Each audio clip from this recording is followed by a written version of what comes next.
Hi, it's Daniel Priya here, and today we're going to be showing a game played between Levon Aronian and Fabiano Caruana in December 2018 at the London Chess Classic, featuring the London system. So London in London, if you love the London system, this is exactly for you. So this is how the game went.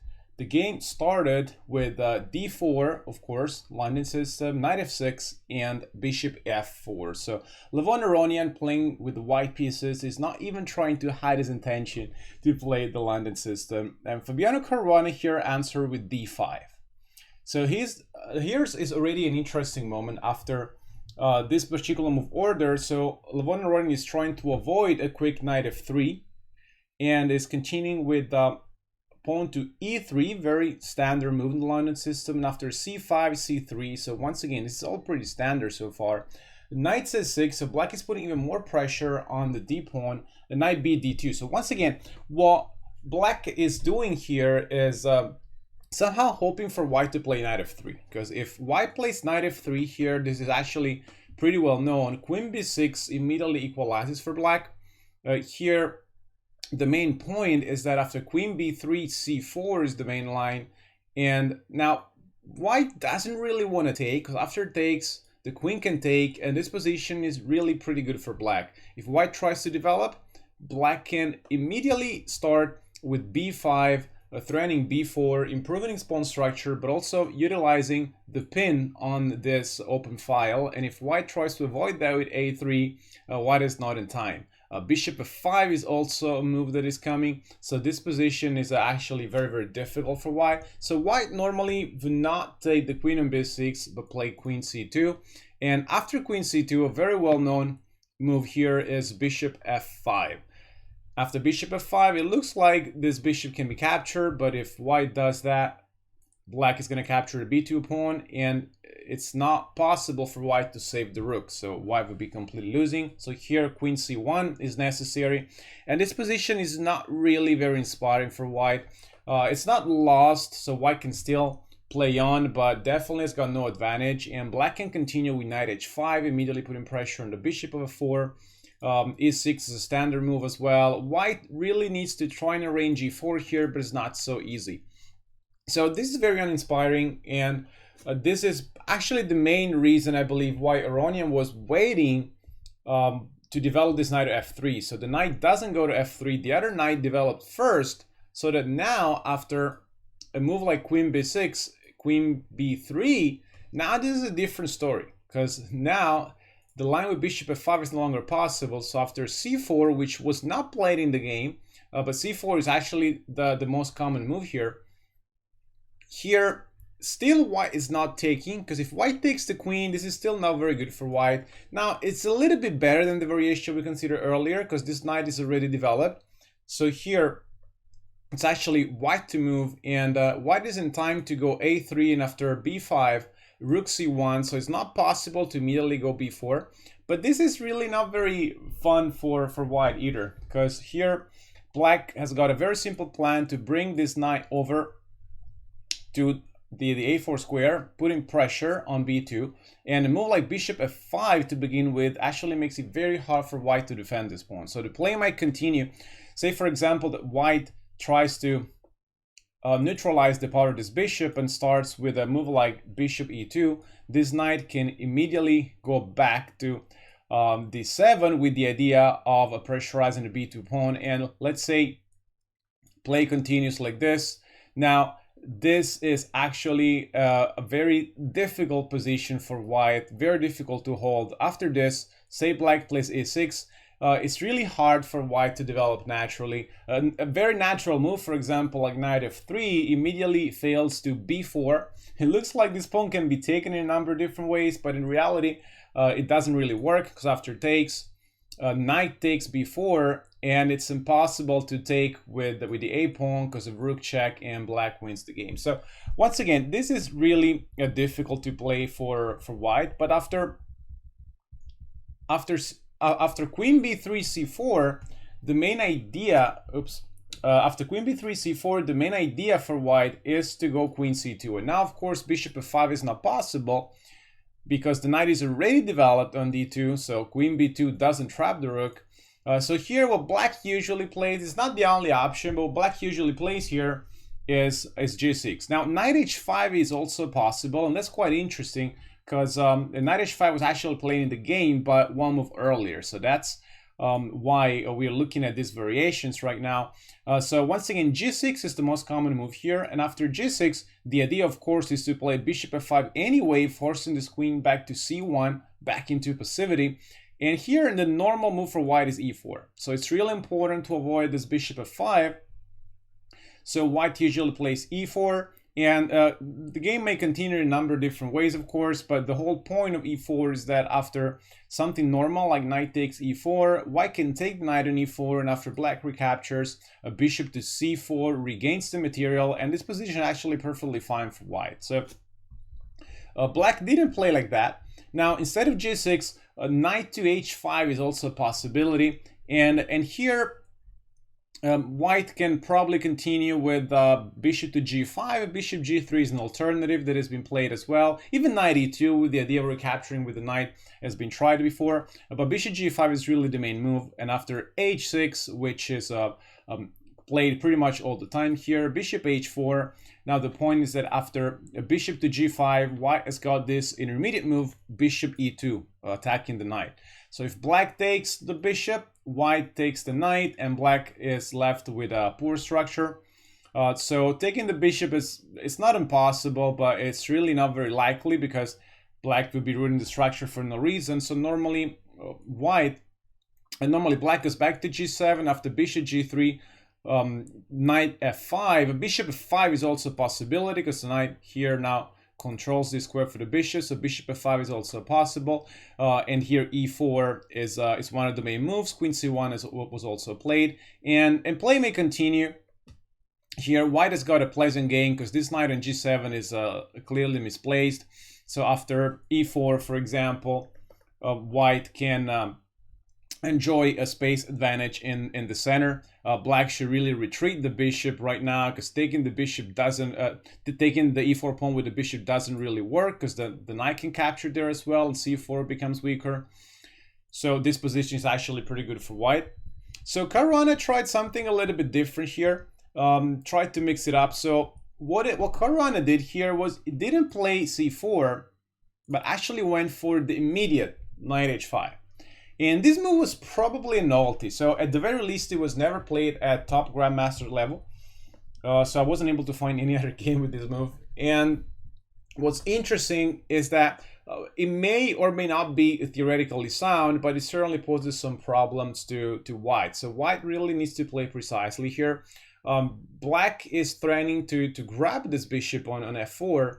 And now, because c4 hasn't been played yet, white can't really transpose into the other variation where the queen from c2 can enjoy this shelter with the pawn on e4 and weakening the pawn on c4. In this variation, there's no pawn on c4, so white can't really transpose into that variation.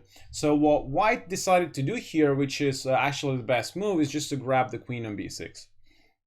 And you may be thinking that normally this is not very good. We've spoken about this structure a number of times. Normally it's not very good for white to take, but in this particular case, this knight here is misplaced. And after capturing on b6, this move becomes possible, bishop c7. And if the knight was closer, this knight could normally go to d7, a little bit passive, but at the very least would save the pawn. Or maybe the knight can just stay here and at the very least, it's actually centralized, and black can continue to develop normally and create some problem in the center. But now this knight is actually misplaced. So this is a bit of a problem for black. And therefore, what Caruana decided to do here was to, first of all, exchange the pawn in the center with c takes d4, e takes d4, and then immediately go e5. Now, this move was probably a little unsound. Now, I actually don't know if this was Caruana's preparation to try and catch Aronian off guard, or if it was already unhappy with his position and just decided to do something rather desperate in a way. So what Caruana is doing is saying, okay, I'm losing a pawn anyway, then I'd rather develop my pieces quickly. However, now what Aronian does is instead of capturing the doubled pawn on b6, it's just capturing a healthy central pawn on e5. The price is that this is actually giving the bishop pair to black. So that's actually the price of capturing a central pawn rather than a doubled b6 pawn. But this position is actually very good for white because it's up a pawn first of all, and these pawns are actually very, very weak. So as you can see here, black has got 3 pawn islands, white's got only 2 pawn islands. White's got a very potentially strong pawn in the center, which black is well advised to exchange as quickly as possible. And okay, black has got this file here, which is a bit of compensation, but probably not enough. So white is definitely better in this position. And the game continued, bishop c5, very natural move. And now Aronian played g3. Now g3 is very logical, and it cannot be a bad move. It controls the g3, the f4 square, where the knight might want to jump at some point. But in reality, I think here, this idea with bishop b5 was probably even stronger, because after bishop b5, bishop d7, now the bishop is no longer controlling the g4 square. And after captures, now this knight is really risking to get trapped. And after a natural developing move like knight e2, controlling the f4 square, this knight is already almost trapped. So g5 is probably the best move here to give a square on g7, so at least the knight is not getting trapped, but also potentially a square on f4 for the knight. But then white can immediately go after the pawn with knight f3, and you can see that this position is actually a lot better for white. Development is much better. Sure, black has got the bishop, but the pawn structure for black is actually really compromised. So that was a possibility. But okay, Aronian didn't play this and played g3, which again can be a very bad move. And Caruana decided to castle. Now bishop e2 hitting the knight. And after g6, a bit of a controversial decision. So this actually started when Aronian played bishop e2. So when he played bishop e2, he already had this idea of capturing the knight on h5. It's a little bit controversial because it's voluntarily giving the bishop pair to the opponent, the unopposed bishop pair. So black has got the 2 bishops. Now it's going to be the unopposed 2 bishops. At the same time, the black pawn structure is even more compromised right now. So look at this. It's actually 4 pawn islands, all double pawns. No 2 pawns are protecting each other in black's camp. So terrible pawn structure, but 2 bishops versus 2 knights, which is actually a very, very big factor.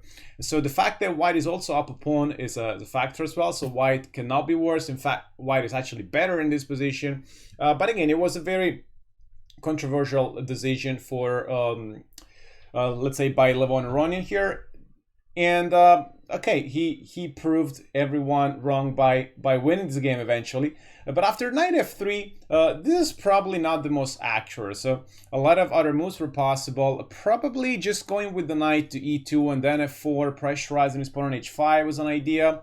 A move like b4, immediately dislodging this bishop from this very strong square c5.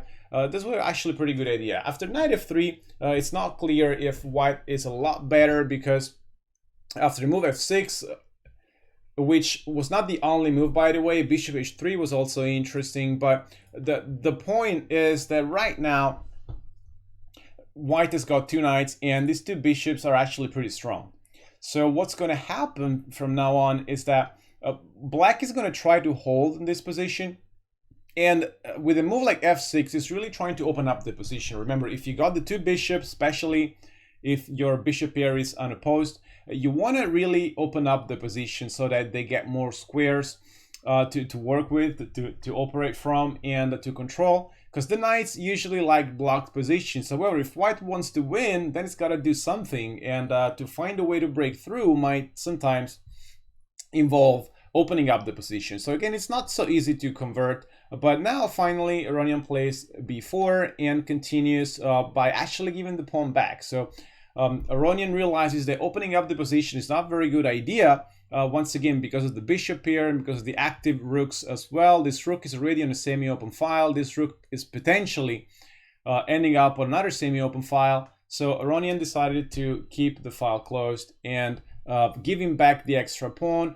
At the same time, now Aronian is getting a very nice outpost on d4, so this knight cannot be kicked out with another pawn, which is very important. It means the knight is kind of staying there forever.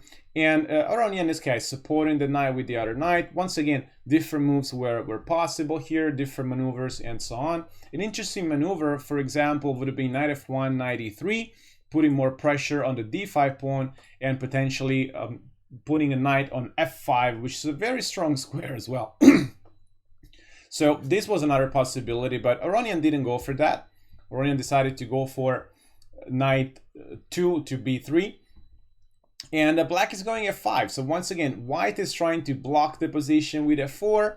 But in order to win the game at some point, the position might have to open up as well. So Aronian, after having a pretty decisive advantage in the opening, right now is playing for a win, but it kind of has to win the game again. So black is finding some sort of configuration that could probably hold here. And after a few natural moves, white is moving some pieces around, and then it decides to challenge the file, of course, and eventually these two pawns are exchanged. So white manages to, okay, give up the a pawn, which is a pawn on the a file, of course, on the side of the board, and in exchange is getting a central pawn. That also means that this bishop, the light square bishop, is getting a lot more activity. So of course, if you want to win, you got to take some risks. And now immediately the bishop is claiming a very strong diagonal from c6. Rook has to move again. And this position is really not so easy to win. So it's probably dynamically equal. Again, white is still playing pretty good chess, but it's not really so easy to find a way to break through. Now, after a move like rook b, after king b1, the rook is forced back, king b2, and now white is starting to make some progress again, bringing the knight over. And okay, this was right before move 40. Some pieces were relocated, and what happened now is that white finds a way to bring a knight in the center again with knight d4. So the other knight is supporting from square c2.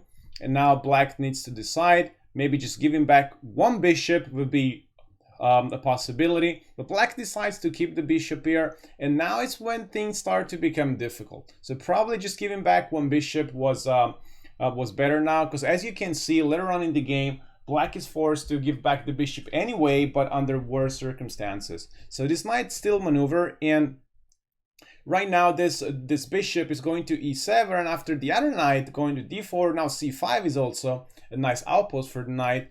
Now this bishop was really needed on f6, so this is probably the decisive mistake at this stage. So bishop f6 we still try to hold, because the problem is, what I presume Caruana missed, is that after bishop d6, knight c5, bishop takes c5, pawn takes c5. Now the king can't really take because of a fork on e6.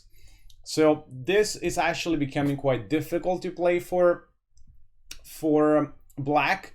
Knight takes b5, comes with check, and now this position is completely winning for white.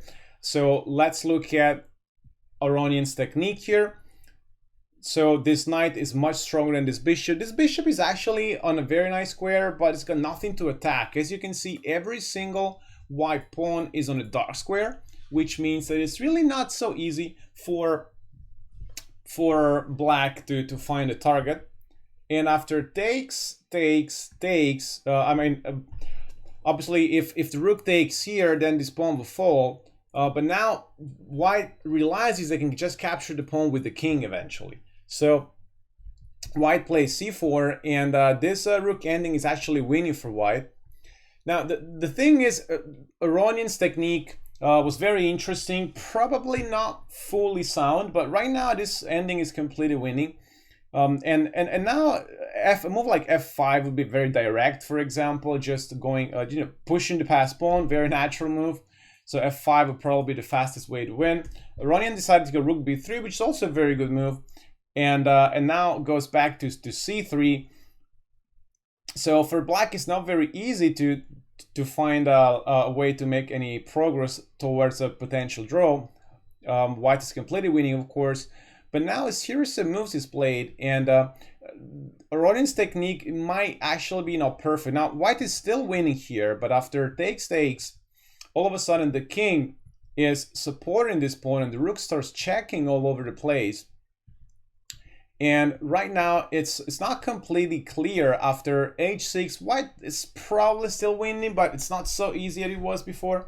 But right now, after this move h7, white is probably no longer winning. So this is again, actually this position is already a table-based position, and it's a theoretical draw. So right now the only way to win this game was to play rook b1. So rook b1 was necessary, because if the king goes too far and takes, so say for example rook b1, if the king takes on c4 after rook b6, now the king is too far, and this is a win. But right now, and this is not very easy to play on the board. Again, Aronian chose this plan to bring the king to h8 and the pawn to h7. This is actually a theoretical draw. So there was actually a further mistake by Fabiano Caruana here. And here, it's not very intuitive, but actually rook g6 is the only move. So what Caruana thought was that, okay, I'm going to play rook g4, and if you check my king and take this pawn, I'm going to take this pawn and I'm going to hold. But in reality, it was necessary to actually protect this pawn on b6. So rook g6 in this particular position is the only way to make a draw, and it's actually impossible for white to make progress after rook g6. So Caruana made the final mistake of the game, played rook to g4, and now Aronian for the third time got a decisive advantage, and this time converted that very, very well. After rook check, if king takes, rook takes, the game ends immediately, of course. So Aronian tries to defend, but now there's a problem, is that the rook is immediately coming to shelter this pawn, and it becomes very, very difficult for white, for black. In fact, it becomes impossible for black to prevent the pawn from queening. So black takes the pawn. What else? But now it's actually too late. After king g7, black can only delay the inevitable, and now this check means that the rook is coming next to h6, and there'll be no more checks at some point, and this pawn will just promote. So very interesting game played by Levon Aronian, and an interesting novelty. I consider that a novelty, at least at top grandmaster level, with that knight h5 move. Very, very interesting novelty. And Aronian showed a way to really punish that. So the knight was really misplaced and immediately went for a queen exchange. So let's just quickly go back to the critical moment of the game. It was a very long game, and again, there were a lot of interesting concepts and even strategic principles in the middle game. But if we just go back to the opening, this idea that the Caruana had over here to play knight h5 immediately. So again, interesting idea, but probably slightly unsound. Let's say I'm not surprised that no one has tried to repeat this line. It's fair to the best, at least to the best of my knowledge. But very interesting to see how Aronian immediately identifies the drawbacks of this move and goes for the queen exchange, going after the b6 pawn. And right now, actually, probably best for Fabiano would be simply to bring the knight back, but then it would actually achieve a standard position down a tempo. So it's actually a very uninspiring position to play. This pawn is going to fall anyway. Black has got a little bit of compensation because of the open file and the awkward positioning of the white bishop, but probably not enough for equality. So a very good game by Levon Aronian. And if you enjoyed this game, and if you would like to find out more information about the London system, if you want to play the London system in your games, or if you simply enjoy the opening, make sure you check out the links underneath these videos to find out a lot more about this beautiful opening. Make sure, if you haven't yet, to subscribe to this channel. My name is Daniel Priya. Thank you so much for watching this video, and I'm really looking forward to seeing you in the next video.